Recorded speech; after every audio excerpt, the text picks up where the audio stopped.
Hey, welcome guys. Tony Porter, Cards and Dice TV. Remember to like and subscribe my channel. I have some breaking news in the dice baseball world. I want to talk about some recent releases. Replay Baseball came out with 1982 and 2022. So if you like to play Replay Baseball, or if you like those seasons and you haven't tried Replay Baseball, you can go in that direction. Stratomatic released 2022, and the retro season is going to be 1976. And 1976 is one of my favorite seasons. Why?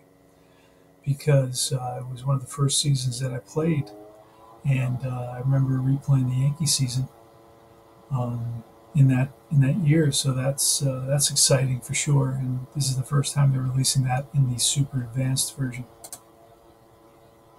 Deep Drive Baseball released, I believe, 1947, but they also released 2022. And Deep Drive Baseball really flies under the radar. It's a game that not a lot of guys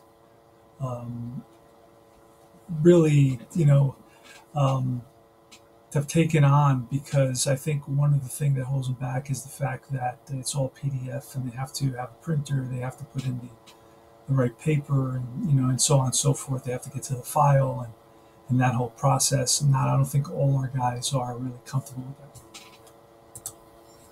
that. Next is going to be IP. Inside Pitch is released. I believe they released a couple of seasons. One is 2022, and I believe the other season is 1957. But double check, because I looked on the website and there's no real announcement. So please, Inside Pitch, announce your new releases, and that's important to do. And maybe there's somewhere, but when I went to that first page, baseball, I did not see it.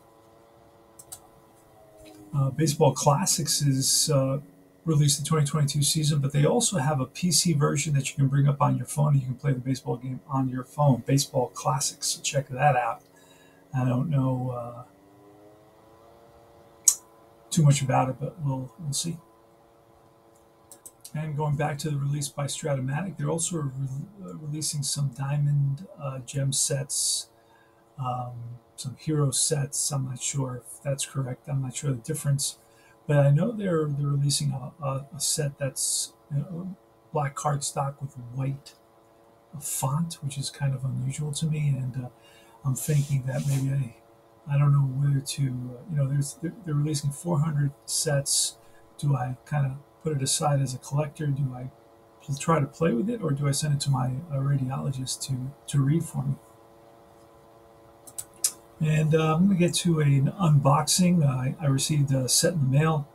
I traded in for a different game that I wasn't playing very much, and I decided, okay, let me see what I can get for it, and let's look at that. Okay, and what I received here is Stratomatic 1986, and the two biggest teams are going to be Boston and the Mets, right? I was able to separate all the sets. It came very well packed, and I didn't want to fight with the box on screen, so I decided, let me just pull them out of the box and kind of line them up. And let's look at the World Series teams: Boston Red Sox and the New York Mets. Let's see where the Mets are. And here are the Mets. So some of these cards are not cut very well, as you can see. Oil Can Boyd. Look at that, cut very imperfectly cut. His name is cut off here. Pitching is cut off, but you see you have all the results, all the numbers. They're clear, so you still have those. Tony Armas, this is one of my favorite players. He was on the Oakland Athletics when he came up, and he hit 11 home runs and 400 at bats, 21 doubles, 4 triples, 264 average, 24 walks. Didn't walk very much, but he definitely contributed. Jim Rice came up in, I think, 75, and in 86 he had 20 home runs and 600 at bats, 39 doubles, 2 triples, 324 average. So he's still hitting the ball for sure, still raking. In 1986, Dwight Evans, known for his defense, he's got a -4 arm. Only, I think, Jesse Barfield with a -5. I believe Jesse Barfield has a -5. Is better than Dwight Evans. But you got a -5. He's a right fielder of a 1. And He had 26 home runs. He's got against righties, he's got a home run at 11, a diamond shot, another diamond shot at 12, 1 to 18. And as a righty in Boston, Fenway Park, I think it's going to be a big advantage. And that's about it. Against righties, against lefties, he's got a home run at column 1 at 12 and column 2 at 2, both diamond shots as well. So that's Dwight Evans, who hit 26 home runs and 529 at-bats. He's going to definitely be helped by Fenway Park. Dave Henderson, 2 center fielder with a -2 arm. Henderson, yeah, great team here. Henderson bats 265 with 15 home runs. Don Baylor, one of my favorite players. I always thought he was an excellent player. He had speed, he had power. Now everybody has that, but not a great fielder. A 4 at first, a 4 in left field. And he hit 31 home runs for the Boston Red Sox in 1986. So he's a beast. He's still a beast. I think he just kind of came into his own a little bit later, because I know he was around in the early 70s with the Baltimore Orioles. Mike Greenwell, left fielder, 4, not a very good left fielder. He bats .314 and 35 at bats, so he doesn't play very much. And I'm surprised Stratomatic has a guy with 35 at bats in their set with only 2 doubles. That's very strange. But it seems like there's a lot of players in this 1986 set. Rich Gedman, the catcher, Mark Sullivan, the backup catcher, Marty Barrett, second baseman, is a 2. And Barrett batted .286, not too shabby. Dave Stapleton, first baseman, second baseman. He had 39 at-bats, another guy with very few at-bats. Ed Romero, the second baseman, a 3, not very good. He played half the time. .210 average, not a very good hitter, very disappointing. Spike Owen, the shortstop, 3. Bill Buckner, a 3 at first base.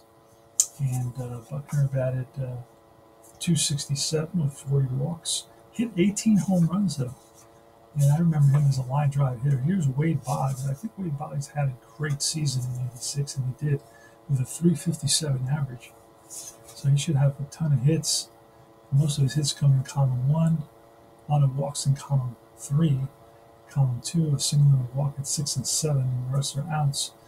Column 1 has a home run 1 to 11, splits a home run double at 5, double at 6, a double single at 7, single at 8, single at 9. So his column 1 against righties is killer. And then on the versus lefties, it's the column 1 again. He does very, very well against lefties as well. Steve Crawford, pitcher. Let's see what kind of. Let's see if I'm wondering if Seaver is in the set. I don't know. Let's find out. Tim Lawler, Sammy Stewart, Al Niver, Jeff Sellers, Joe Sambito, Bruce Hurst. There he is, Tom Terrific. Bob Stanley, wow, it would have been great to see him on the Mets. Tom Seaver, there he is, the one and only. He pitched extremely well, believe it or not. If you look at even though he had a 4 ERA, he won 7 games, lost 13, pitched 176 innings, allowed 180 hits, 56 walks, 103 strikeouts. So this was at the end of his career for sure. Allowed 17 home runs and 176 innings. But he, what are you going to say? But he was still Tom Terrific. And Roger Clemens in '86, I believe, was lights out. 24 wins, 4 losses, 2.48 ERA, pitched 254 innings, 21 home runs allowed. So he pitched double what Seaver pitched. And gave up about the same number of home runs. Calvin Schiraldi. He was 4-2 with a 1.41 ERA and 51 innings pitched. Cam Boyd, 16-10, 3.78 ERA, 200 innings pitched. And that is the Boston Red Sox. So I got them 86 set. This is my second 86 set because I have another one somewhere. Remember, I didn't have much of a choice. So I took this set. It's still a nice looking set. It's the advanced set, so it's very retro style. but it does have the super advanced base running. It has some super advanced aspects because super advanced came into being in, I think it was 1984. Tim Tuffle, Kevin Mitchell. Kevin Mitchell can play a lot of positions: left field, shortstop, right field, first base, third base, center field. You got his whole card.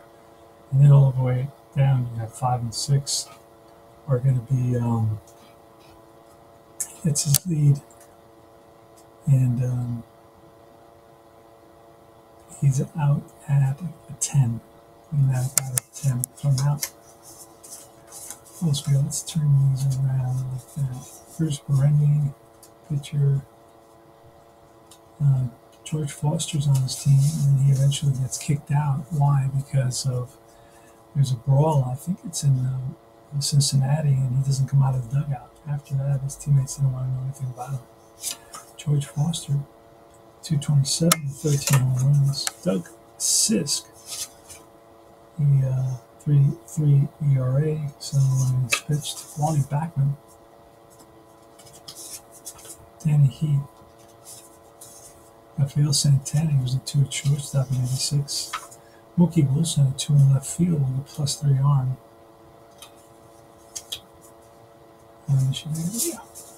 Ed Hearn, he was a backup catcher. Roger McDowell, kind of season did he have in '86? 3 ERA, 14-9 record with 128 innings pitched. Jesse Orosco was a closer for the Mets, and he had a great season: 2.33 ERA and 81 innings pitched. Ray Knight was their starting third baseman at 3. Dykstra at 2 in center field. Hojo at third base, shortstop, 4 in each place. Bobby Ojeda, and Ojeda had a 2.57 ERA, 118 innings, 18 and 5. Yikes. Darryl Strawberry was a beast. 27 home runs, batted .259, 72 walks. Ron Darling, I believe he had a good season in '86 as well. 281, 15 and 6.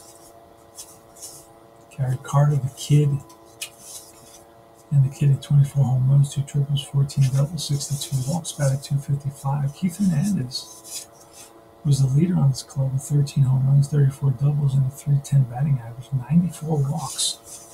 So he really contributed. Dwight Gooden, and Gooden had a 2.84 ERA, 17 and 6, 250 innings pitched, and he struck out 200. So not one per inning. We got Rick Aguilera on this team, Sid Fernandez on this team, and that's 1986. So this is an unboxing of the Stratomatic 1986 season, and I have 2 of them now, so if you're interested in one, just let me know. Tony Porter, Cards and Dice TV, thanks for watching, and I will see you guys soon.